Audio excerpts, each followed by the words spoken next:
Today we're diving into the book Personal Finance for Dummies by Eric Tyson.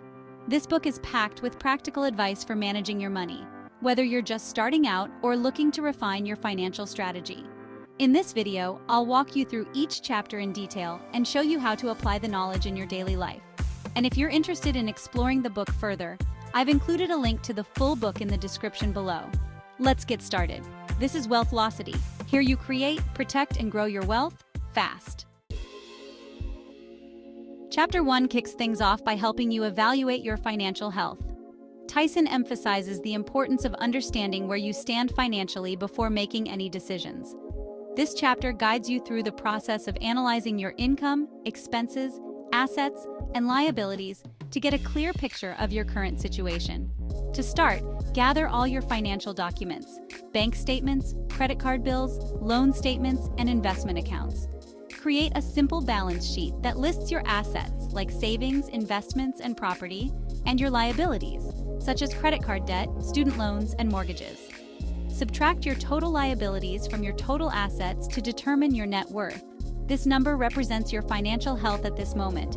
Next, track your income and expenses for at least a month. You can use a budgeting app or a simple spreadsheet to categorize your spending and see where your money is going. This exercise will help you identify areas where you can cut back and increase savings. By evaluating your financial health, you'll have a solid foundation to build on as you move through the rest of the book and start making informed financial decisions. Chapter 2 dives into the essentials of managing your money effectively. Tyson covers the basics of budgeting, saving, and setting financial goals. He emphasizes that a well-structured budget is the cornerstone of financial success. Begin by setting up a budget that tracks your monthly income and expenses. Tyson suggests using the 50-30-20 rule as a guideline. Allocate 50% of your income to needs, like housing, utilities, and groceries, 30% to wants, like dining out and entertainment, and 20% to savings and debt repayment. Adjust these percentages based on your personal circumstances and financial goals. One of the key takeaways from this chapter is the importance of paying yourself first. This means setting aside money for savings and investments before you start spending on other things. You can automate this process by setting up automatic transfers to your savings or investment accounts right after you get paid. Additionally, Tyson encourages readers to regularly review and adjust their budget. Life changes, such as a new job, a move, or unexpected expenses, can impact your budget, so it's important to stay flexible and make adjustments as needed. Chapter 3 tackles the crucial topics of credit and debt. Tyson explains how credit works, the different types of debt, and how to manage debt effectively. Understanding these concepts is key to maintaining good financial health and avoiding common pitfalls. Start by checking your credit report and credit score. This will give you insight into how lenders view your creditworthiness. Tyson recommends using free annual credit report services to review your credit history and ensure there are no errors. If you have existing debt, prioritize paying it down, especially high-interest debt like credit cards. Tyson introduces strategies like the debt snowball method, where you pay off your smallest debts first to build momentum, and the debt avalanche method, where you focus on debts with the highest interest rates to save money over time. Tyson also emphasizes the importance of using credit wisely. Only charge what you can afford to pay off in full each month to avoid interest charges. Keeping your credit utilization low and making payments on time are essential habits for maintaining a good credit score. If you're struggling with debt, consider seeking help from a credit counselor who can assist in creating a debt management plan. The key is to be proactive about managing your credit and debt to avoid financial stress and build a strong credit profile. In Chapter 4, Tyson introduces the basics of investing. He explains the different types of investments, including stocks, bonds, mutual funds, and real estate. The goal of this chapter is to help you understand how to grow your wealth over time through smart investing. Before you start investing, it's important to assess your risk tolerance and financial goals. Tyson recommends diversifying your investments to spread risk across different asset classes. This might include a mix of stocks for growth, bonds for stability, and real estate for income. If you're new to investing, Tyson suggests starting with low-cost index funds or exchange-traded funds, or ETFs, that track the performance of a broad market index. These funds are a great way to gain exposure to the stock market without the need to pick individual stocks. Tyson also stresses the importance of long-term investing. Time in the market is more important than timing the market, so focus on building a diversified portfolio that aligns with your financial goals and stick with it, even during market fluctuations. Finally, make sure to regularly review your investment portfolio and rebalance it as needed to stay on track with your goals. If you're unsure where to start, consider consulting with a financial advisor to create a personalized investment plan. Chapter 5 covers the often overlooked topic of insurance and risk management. Tyson explains the different types of insurance you need to protect yourself and your assets, including health, life, disability, and property insurance. Start by reviewing your current insurance policies to ensure you have adequate coverage. Tyson recommends having health insurance to protect against high medical costs, life insurance if you have dependents who rely on your income, and disability insurance to replace your income if you're unable to work due to illness or injury. When it comes to property insurance, make sure your home or renter's insurance covers the full replacement cost of your belongings, not just their depreciated value. Additionally, consider adding umbrella insurance for extra liability protection if you have significant assets. Tyson also highlights the importance of understanding the terms and conditions of your policies. Make sure you know what is covered, what the deductibles are, and what the exclusions might be. If you're unsure whether you have the right coverage, consult with an insurance agent to review your policies and make any necessary adjustments. Insurance is a key component of financial security, and having the right coverage can protect you from unexpected financial setbacks. Chapter 6 dives into the world of taxes and tax planning. Tyson explains the basics of how taxes work, the different types of taxes you may encounter, and how to minimize your tax liability through strategic planning. One of the key takeaways from this chapter is the importance of understanding your tax bracket and how it affects your overall tax liability. Tyson suggests keeping good records throughout the year to track your income, deductions, and credits, which will make tax filing easier and more accurate. Consider taking advantage of tax-advantaged accounts like 401ks and IRAs, which allow you to save for retirement while reducing your taxable income. Tyson also recommends looking into deductions and credits you may be eligible for, such as those for education expenses, home mortgage interest, or energy-efficient home improvements. If your tax situation is complex, consider working with a tax professional who can help you optimize your tax strategy and ensure you're in compliance with tax laws. The key is to be proactive about tax planning to keep more of your hard-earned money. Chapter 7 focuses on planning for retirement, a critical aspect of personal finance. Tyson emphasizes the importance of starting early and creating a retirement plan that ensures financial security in your golden years. Begin by estimating how much you'll need in retirement based on your desired lifestyle and expected expenses.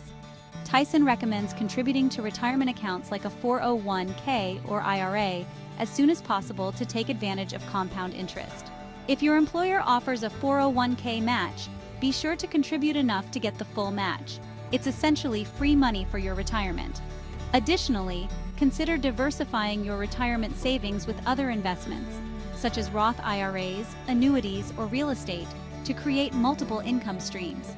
Tyson also suggests regularly reviewing and adjusting your retirement plan, especially as you get closer to retirement age. This includes assessing your investment portfolio, updating your will and estate plan, and considering when to start taking Social Security benefits. The key to successful retirement planning is consistency and long-term thinking. By starting early and contributing regularly, you can build a nest egg that provides financial security and peace of mind in retirement. Chapter 8 addresses the topic of saving for education, whether it's for your children or yourself. Tyson explains the different savings vehicles available, including 529 plans, Coverdell ESAs, and custodial accounts. If you're saving for your child's education, consider opening a 529 college savings plan. These plans offer tax advantages, such as tax-free growth and tax-free withdrawals for qualified education expenses. Tyson also suggests exploring state-specific 529 plans, which may offer additional benefits like tax deductions or matching contributions. For those pursuing higher education themselves, Tyson recommends looking into scholarships, grants, and federal student loans before considering private loans.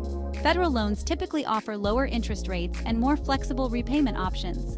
Tyson emphasizes the importance of starting early and contributing regularly to education savings accounts. Even small contributions can grow significantly over time thanks to compound interest.